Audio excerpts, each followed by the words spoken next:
Hi friends, మీరు Facebook వాడుతున్నారా? అందమైన అమ్మాయి ప్రొఫైల్తో ఎవరైనా ఫ్రెండ్ రిక్వెస్ట్ పెట్టారా? అటువంటి ఫ్రెండ్ రిక్వెస్ట్ను యాక్సెప్ట్ చేసే ముందు 1కి 10 సార్లు ఆలోచించి తగిన జాగ్రత్త తీసుకోండి. ఎందుకంటే ఫేస్బుక్లో అందమైన అమ్మాయిల ప్రొఫైల్ పెట్టి బ్లాక్మెయిల్ చేసి కోట్ల రూపాయలు కొట్టేస్తున్న ఓ కేటుగాడిని గుంటూరు పోలీసులు అరెస్ట్ చేశారు. కేటుగాడు చాలా తెలివిగా కాల్ బాయ్ లాగా చేస్తే తామే డబ్బులు ఇస్తామంటూ ముగ్గులోకి దించుతాడు. ఆ తర్వాత ఏ విధంగా బ్లాక్మెయిల్ చేస్తున్నాడు, ఆ విధంగా ఇప్పటి వరకు ఆంధ్ర తెలంగాణలో ఎంతమందిని మోసగించి ఎన్ని కోట్లు వసూలు చేశాడు, అతన్ని పోలీసులు ఎంత చాకచక్యంగా అరెస్ట్ చేశారనే వివరాలను ఎస్పీ వకుల్ జిందాల్ తెలిపారు. ఫ్రెండ్స్, ఈ వీడియోను స్కిప్ చేయకుండా చివరి వరకు చూడండి. ఒక నంబర్ నుంచి, ఒక ఫేస్బుక్ అకౌంట్ నుంచి ఆయనకి కొన్ని చాట్స్ వస్తాయి. ఆ ఫేస్బుక్ అకౌంట్స్ ఒక లేడీకి సంబంధించిన అకౌంట్స్. ఆ లేడీ ఫోటో పెట్టుకుని, లేడీ పేరు పెట్టుకున్న అకౌంట్ నుంచి మీరు కాల్ బాయ్ గా వర్క్ చేస్తారని కంప్లైంట్ ని అడగడం జరిగింది. నాకు ఇంట్రెస్ట్ లేదు, నాకు చాలా పెద్ద వయసు అని కంప్లైంట్ చెప్పడం జరిగింది. అయినా కూడా అకౌంట్ నుంచి ఆయనకి కంటిన్యూస్ గా కొన్ని ఆడియోస్ పంపించడము, కొన్ని మెసేజ్లు చేయడము జరిగింది. తర్వాత అసభ్యకరంగా కొంతమంది మహిళలతో మీరు ఫేస్బుక్ మీద మాట్లాడుతున్నారు, మీరు ఇంత డబ్బు పంపిస్తే గానీ మీ మీద కేసులు పెట్టడం జరుగుతుంది. అదేవిధంగా ఆయన ప్రాపర్టీస్ గురించి అంత డీటెయిల్స్ కనుక్కొని మేము ఐటీ డిపార్ట్మెంట్ నుంచి అఫీషియల్స్ మాట్లాడుతున్నాము, మీరు మాకు ఇంత డబ్బు పంపిస్తే కానీ మీ మీల్స్ మీద రేట్లు చేయడం జరుగుతుంది అని చెప్పి కంప్లైంట్ నుంచి అరౌండ్ 1 crore తీసుకోవడము విడుదలగా జరిగింది.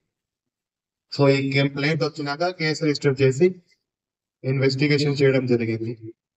సో ఇన్వెస్టిగేషన్ చేసి ఈ ముద్దాయిలో ఐడెంటిఫై చేసి అరెస్ట్ చేయడం జరిగింది. ముద్దాయి పేరు Chaitanya Krishna Pavan, resident of Inkollu, Bapatla district, 27 years old.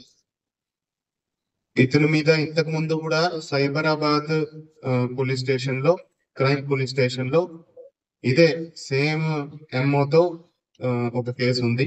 దాంట్లో కూడా ఇతను అరెస్ట్ అయ్యాడు. దాంట్లో కూడా ఇలాగే ఫస్ట్ ఇతను చేసేది ఇతను చేసే ఎంఓ ఏంటంటే, ఇతను ఒక మహిళ ఫోటో పెట్టుకొని, పేరు పెట్టుకొని ఫేస్బుక్ అకౌంట్ నుంచి కొంతమందిని ఐడెంటిఫై చేసి చాట్స్ చేస్తారు. చాట్స్ లో మీరు కాల్ బాయ్ గా వర్క్ చేస్తారా, ఒప్పుకుంటే వాళ్ళకి ఒక ఐడి కార్డ్ ఇవ్వడము, వాళ్ళతో రకరకాలుగా చాట్లు చేయడము చేస్తాడు. దాని తర్వాత వీళ్ళు మీరు మహిళలతో అసభ్యకరంగా మాట్లాడారని పోలీస్ ఆఫీసర్ చెప్పి ఇతనే వేరే నంబర్ తో మాట్లాడుకొని వాళ్ళని బ్లాక్మెయిల్ చేసి అమౌంట్లు తీసుకుంటాడు. సో ఈ కేసులో ఇతను ఇంతకు ముందు చేసిన దాంట్లో, ఈ కేసులో ఇతను శైలజ అని ఒక పేరుతో, సునీత అని ఒక పేరుతో, నీలిమ అని ఒక పేరుతో కంప్లైంట్స్ తో చాట్లు చేయడం జరిగింది. అదేవిధంగా తర్వాత ఇతను బ్లాక్మెయిల్ చేసేటప్పుడు, నేను ఫలానా కోర్ట్ కానిస్టేబుల్ మాట్లాడుతున్నాను, నేను ఫలానా ఎస్ఐ మాట్లాడుతున్నాను, సిఐ మాట్లాడుతున్నాను, హైకోర్టు లాయర్ మాట్లాడుతున్నానని కూడా ఇతను ఫోన్ చేసి వాళ్లకు బ్లాక్మెయిల్ చేయడం జరిగింది. సో ఇతను ఏదైతే ఇతను డబ్బు తీసుకున్నాడో, కొంత డబ్బు ఇతను సొంత అకౌంట్ లో తీసుకున్నాడు, కొంత డబ్బు వేరే అకౌంట్స్, ఫ్రెండ్స్ అకౌంట్స్ తీసుకున్నాడు. ఆ ఫ్రెండ్స్ తర్వాత మళ్ళీ ఇతనికి ఆ డబ్బు పంపించడం జరిగింది. అదే విధంగా కొంత అమౌంట్ ఇతను ఆల్మోస్ట్ 40 lakhs అమౌంట్స్ ఇతను డైరెక్ట్ గా బెట్టింగ్ చేస్తాడు. ఇతను ఆన్లైన్ బెట్టింగ్ చేస్తాడు. ఆన్లైన్ బెట్టింగ్ లో ఇతను వాళ్ళ అకౌంట్ లోనే డైరెక్ట్ గా ట్రాన్స్ఫర్ చేయించడం జరిగింది. ఆల్మోస్ట్ 1 రూపాయలు ఇతను బెట్టింగ్ లోనే ఇతను కూడా పోగొట్టుకున్నాడు. ఫస్ట్ వాళ్ళని మోసగించి తీసుకున్నాడు, తర్వాత ఇతను కూడా 1 రూపాయల బెట్టింగ్ లో పోగొట్టుకున్నాడు. ఇంతకు ముందు కూడా ఇతను ఈ సైబరాబాద్ కేసులో కంప్లైంట్ నుంచి 1,73,000 తీసుకోవడం జరిగింది. ఇంకొక అతని దగ్గర నుంచి 2 lakhs, ఇంకొక అతని దగ్గర నుంచి 20 lakhs, ఇలా ఇతను చాలా మందిని ఫ్రాడ్ చేశాడు. సో ఈ రోజు ఇతన్ని అరెస్ట్ చేసి రిమాండ్ కి పంపిస్తున్నాము.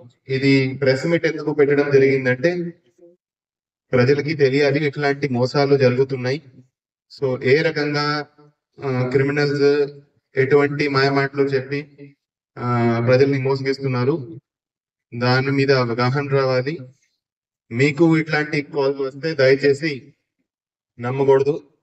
సో దయచేసి ఇట్లాంటివి ఎవరైనా మీకు సోషల్ మీడియా ప్లాట్ఫామ్స్ మీద కానీ, ఫోన్ చేసి కానీ, వాట్సాప్ మీద కానీ ఎవరైనా ఇట్లాంటి మీకు తెలియని వారు తో చాట్ చేయొద్దు, వాళ్ళతో మాట్లాడొద్దు. ఒకవేళ వస్తే దాన్ని నమ్మొద్దు. సో అందరూ కూడా జాగ్రత్తగా ఉండాలి. అందరూ కూడా ఇట్లాంటి మోసాల మీద ఎడ్యుకేట్ అయి ఉండాలి అని, ఇటువంటి మోసగాళ్ళ బారిన పడకుండా తగిన జాగ్రత్తలు తీసుకోవాలని ఎస్పీ సూచించారు. ఫ్రెండ్స్, ఈ వీడియో నచ్చినట్లయితే ప్లీజ్ సబ్స్క్రైబ్ చేసి లైక్ చేయండి. Thank you very much.